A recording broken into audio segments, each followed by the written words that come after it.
بسم الله الرحمن الرحيم عم يتساءلون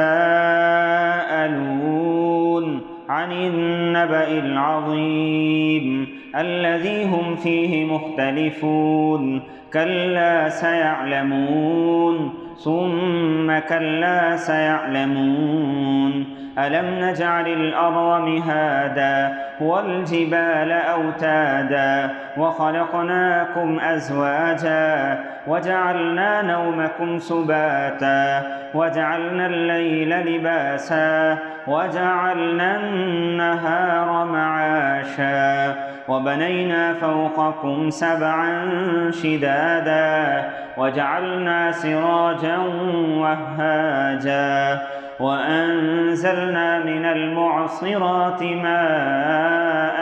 ثجاجا لنخرج به حبا ونباتا وجنات ألفافا إن يوم الفصل كان ميقاتا يوم ينفخ في الصور فتأتون أفواجا وفتحت السماء فكانت أبوابا وسيرت الجبال فكانت سرابا إن جهنم كانت مرصادا للطاغين مآبا لابسين فيها أحقابا لا يذوقون فيها بردا ولا شرابا إلا حميما وغساقا جزاء وفاقا إنهم كانوا لا يرجون حسابا وكذبوا بآياتنا كذابا وكل شيء أحصيناه كتابا فذوقوا فلن نزيدكم إلا عذابا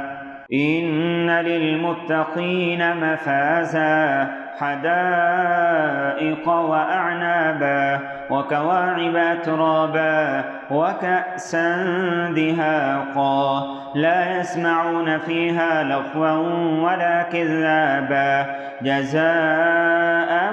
من ربك عطاء حسابا رب السماوات والأرض وما بينهما الرحمن لا يملكون منه خطابا يوم يقوم الروح والملائكة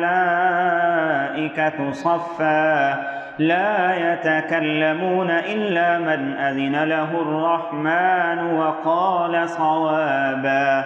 ذلك اليوم الحق فمن شاء اتخذ إلى ربه مآبا إنا أنذرناكم عذابا قريبا يوم ينظر المرء ما قدمت يداه ويقول الكافر يا ليتني كنت ترابا.